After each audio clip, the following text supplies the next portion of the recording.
Labdien visiem! Manas šodienas prezentācijas mērķis ir dot vispārīgu ieskatu par buju informācijas modelēšanas tehnoloģiju pielietošanu valsts nekustamajos īpašumos. Bet vispirms atcerēsimies par to, kas īsti ir BIM. Būves informācijas modelēšana tas nozīmē trīs nozīmes. Tātad, tas ir būves informācijas modelis, jeb gala rezultāts, ka informācijas kopums. Tas arī ir process, modelēšanas process, kā arī to var iztulkot arī kā būves informācijas vadības process. Tā kā faktiski šeit ir trīs lietas vienā. Tas ir gan process, gan rezultāts, gan arī rīks, kas mums palīdz sasniegt mērķus. Un galvenais, ka BIM tiek izmantots visa ekas dzīves ciklā, sākot no jauna projekta plānošanas stādijas, ieskaitot projektēšanas stādiju, būvdarbu stādiju un arī apsaimniekošanu. Būves informācijas modelēšanai ir vairāki pielietojumi veidi un vairākas komponentes, kuras var sadalīt atsevišķas grupas, piemēram, tā ir laserskenēšana, projektēšanas process, visādas simulācijas, 4D simulācija, kur laika dimensija tiek pievienota 3D modeļiem, vai arī 5D, kur vēl papildus 3D modeļiem tiek pievienotas arī naudas plūsmas.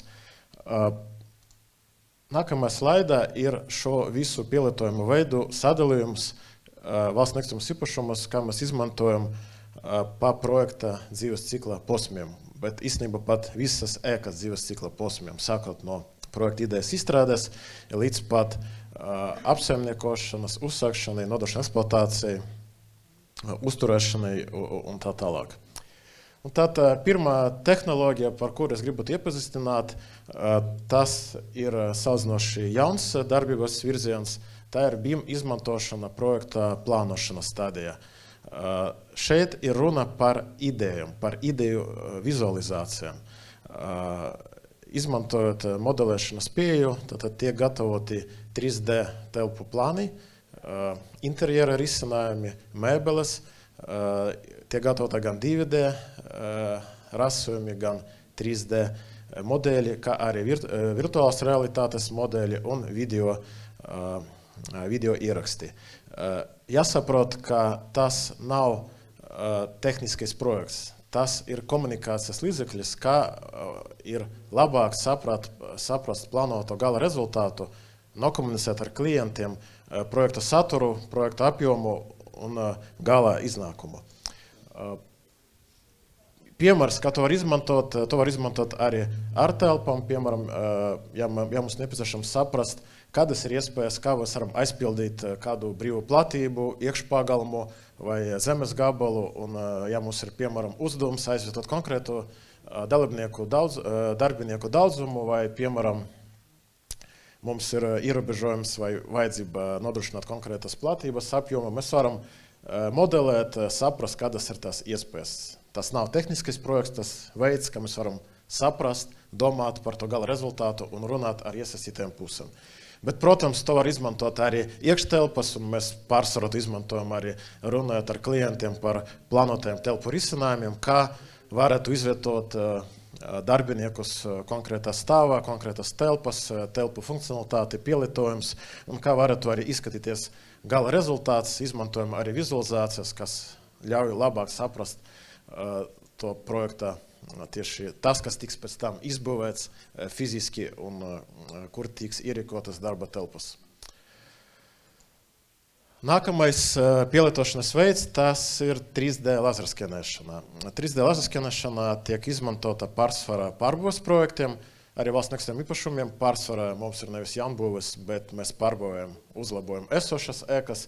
Laserskenēšana ir ļoti precīzs uzmērēšanas veids, kas faktiski aizvieto inventarizācijas lietas izmantošanu, jo mums veidojas telpiskais 3D modelis gan iekštelpam, gan arī fasādei pilnībā visai ēkai. Tā kā galvenais pielietojums šobrīd ir punktu mākoņi, kā izies informācija projektēšanas komandam, bet, protams, ir arī vairāki citi pielietojumi veidi, kā, piemēram, laserskenēšanu var izmantot arī būvdarbu laikā, lai kontrolētu progresu, lai izsekotu projekta risinājumi, vai tie atbilst, vai fiziski veikti būvdarbi atbilst būvprojektam, būvprojekta risinājumiem.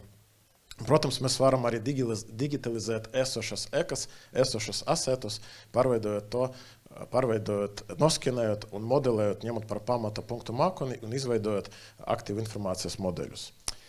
Tā kā šis ir piemērs, kā punktu mākoņi tiek izmantoti 3D modeļu izstrādei, un mēs arī izmantojam punktu mākoņus, lai pārbaudītu 3D modeļu kvalitāti, bet vislabāk var redzēt laserskanēšanas pielietojumu nestandarta telpas, kā piemēram šā slaida, kur ir Rīgas pils, vēlves un griesti, kurus noteikti nevar redzēt inventarizācijas lieta, bet tā ir ļoti precīza informācija, kas pēc tam palīdz projektētājiem izstrādāt būvprojekta risinājumus. Vēl viens piemērs. Mēs redzam salīdzinājumu inventarizācijas lieta un telpu plāns, kas ir izveidots no punktu mākoņa. Inventarizācijas lieta mēs redzam taisnas līnijas, viss ir kārtībā, telpas, bet faktiska situācija var ļoti atšķirties. Un tas, protams, ietekmē gan projekta risinājumus, gan apjomus, gan būvniecības apjomus, visu pārējo. Tā kā tas ir veids, kā tiešām atšķiras informācija, kas nāk no punktu mākoņa. Projektēšanas process.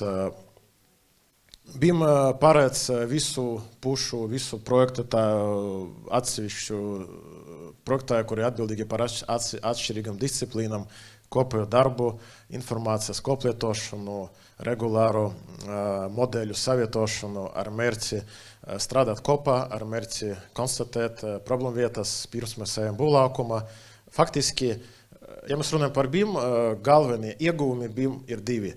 Tā ir kvalitāte, kas pēc tam izpaužas, protams, ekonomijā, ka mēs būtiski samazinām papildus darbu risku, mēs samazinām arī digstāves risku būvdarbu laika, tā kā tā ir risinājuma kvalitāte un arī informācija, uzkrata informācija, informācijas kopums, kas ir izmantojums nākamajās ekosistēmas cikla stadijās, galvenokārt eksploatācijas laikā. Daži piemēri par ieguvumiem. Šeit ir piemērs, kā izmantojot BIM un saliekot kopā visus inženiertīklus, mēs konstatējam, ka apkuras cauruļu risinājums nav korekts, jo sijas eka traucē izvietot pareizi caurules un veidojas gaisa kabatas. Šeit jāuzsver, ka pats pa sevi BIM, protams, neatrisinās šo problēmu, bet galvenais uzsvars ir uz to, ka savietojot visus risinājumus, šajā gadījumā būvkonstrukcijas un AVK sistēmas, mēs saulēcīgi varam pamanīt šo problēmu un risināt to nevis būvdarbu laika, bet tad, kad tiek veikta risinājuma izstrādē vēl projektēšanas laikā. Vēl viens piemērs - liederīgas platības noteikšana. Sākotnēji ir plānots izvietot darba telpas mansarda stāvā. 2D plānos viss izskatās ļoti smuki, izvietojam darba galdus, izvietojam darba vietas, bet kad mēs skatāmies jau 3D vidē ventilācijas sistēmas caurules, saprotam, ka griezti ir par zemu, ka darba vide nebūs droša un ērta, un attiecīgi mēs jau uzreiz saprotam, ka tas iecerētais risinājums izvietot darba telpas īsti nav iespējams. Un mēs to varam saulēcīgi jau zināt, nevis tad, kad jau tā kā saulēcīgi klients netiek maldināts, zinām, ko mēs varam atļauties konkrētā ēkā. Tie ir tikai daži piemēri. Protams, virtuāla realitāte, ko var arī šodien apskatīt pārtraukuma laikā, kā mēs veidojam modeļus un tā kā prezentējam gala risinājumus mūsu klientiem, izmantojot ne tikai rasojumus, bet arī fotorealistiskas vizualizācijas. Būvdarbu laikā šobrīd galvenais uzsvars ir uz modeļu precizitāti, tad tā ir modeļu aktualizēšana būvdarbu laikā, visas būvprojekta izmaiņas tiek atspoguļotas modeļus, atsevišķus objektus veicam arī laserskenešanu un izmantojam arī punktu mākoņus, lai precizētu projekta risinājumus un tiešām, lai tā uzkrata informācija būtu atbilstoša faktiskajam rezultātam un izmantojama eksploatācijas laikā. Šajā slaidē ir piemērs, kā mēs pārliecināmies par modeļu precizitāti, kā izbūvēti risinājumi ir atbilstoši projektam, tā ir papildinātas realitātes tehnoloģija, bet, protams, šo var izmantot arī eksploatācijas laika, kad jau ir gatavs aktīvu informācijas modelis. Runājot par aktīvu informācijas modeli, tās informācija, ko mēs varam savākt projektēšanas būvdarbu laikā, sastāv no grafiskas informācijas, no negrafiskas informācijas un arī no dokumentācijas, piemēram, no instrukcijām, no tehnisko datu lapām. Pielietošanas veids bija modeļiem, jeb aktīvu informācijas modeļiem, jo bija modeļu eksploatācijas laikā, pēc bija terminoloģijas saucas kā aktīvu informācijas modeli, tad ir 3 galvenie virzieni. Tā ir izmantošana kā izējas informācija apsaimniekošanas uzturēšanas procesam. Nākamais ir sasaiste ar citam uzņēmuma IT sistēmām, piemēram, nekustamā īpašuma vadības sistēmām. Un, protams, šo visu informāciju mēs varam izmantot arī nākamajam projektam, ja, piemēram, mēs pēc 5 gadiem atkal gribam pārplānot telpas vai pārbūvēt kaut kādu ekas daļu. Process paredz to, ka jebkura apsaimniekošanas darbība, kas maina aktīvu informācijas modeli esošu informāciju, paredz informācijas aktualizēšanu. Ar mērķi panākt, ka BIM ir aktuāls arī un tiek uzturēts kā aktuāls modelis visa ekas eksploatācijas laikā. Šī ir diezgan sarežģīta schēma. Man nav mērķis šodien stāstīt iet cauri detalizēti katram procesam. Es tikai gribu uzsvert ar šo slaidu, ka tas process ir diezgan darbietilpīgs un dzīvē, protams, ir situācija, ka mums vienlaicīgi ir gan ekas eksploatācija, gan kaut kādi uzlabošanas darbi.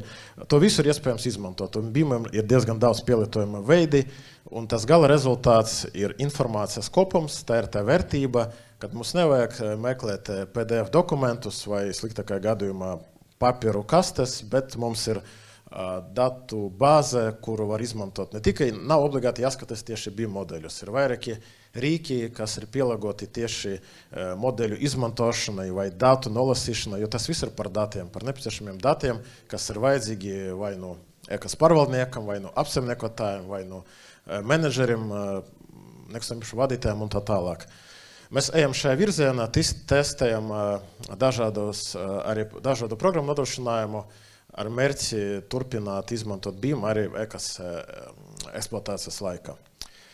Nobeigumā es gribētu iedot tādu lielu bildi par to, kāda veida BIM tika ieviests un tiek ieviests valsts nekustamais īpašums. Protams, tas viss nenotiek ar vienu dienu. Mēs sākam izmantot BIM kopš 2018. Gada nogālēs.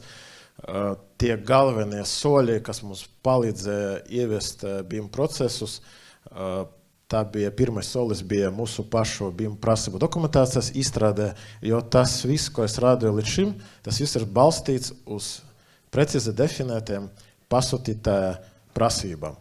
Jo tikai pasūtājs, kas konkrētai piemēra ir gan organizators, gan pasūtājs projekta ietvaros, gan arī ekas īpašnieks, var definēt BIM izmantošanas apjomu un arī zina savas vajadzības un nepieciešams informācijas kopumu visa ekas dzīves ciklā. Pēc prasību dokumentācijas izstrādes uzsākam pilna cikla BIM projektus. Bija pirmie iepirkumi, 20. gada, 21. gada jau sākas pirmie projekti. Meklējam arī jaunus BIM izmantošanas BIM pielietojuma veidus, kā 3D laserskenēšana, virtuāla realitāte. Balstoties uz pieredzi projektu izcinošanu izstrādājam arī atjaunoto BIM dokumentācijas versiju un pagājušā gada ejam tālāk, paplašinām BIM izmantošanu arī ilgspējas virzienā, jo mūsu skaitījuma BIM ir būtiska zaļas būvniecības sastāvdaļa, jo pirmkārt BIM ļauj ekonomēt resursus, aprecināt precizus apjomus, kā arī BIM ļauj veikt visdažādākos aprēķinus, simulācijas un izvērtēt dažādas tehnisku risinājumu alternatīvas. Bet jāatzīmē, ka darbs netrūkst un arī nākotnē mums ir vairāki plāni, kur attīstīties. Bet šajā pēdējā slaidā es gribētu parādīt tādu strateģisku vīziju par BIM pielietošanu, jo iepriekšējos slaidos bija vienkārši chronoloģija pa gadiem par dažādiem pielietojuma veidiem un notikumiem. Bet tā stratēģija, ka ja mēs skatāmies, ka nulles līmenis, kad mums netiek izmantots BIM, šobrīd mēs esam pirmajā līmenī, kur mums ir pilna cikla BIM projekti, mums BIM tiek pilnvērtīgi pielietots, projektēšanas procesa, būvdarbu laika, modeļi tiek aktualizēti, gatavot nodošanai apsaimniekošana.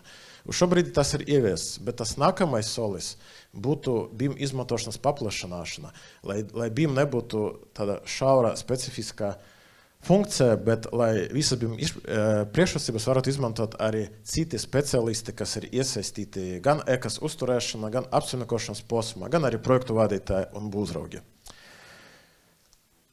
Tas ir viss no manas puses. Paldies par uzmanību.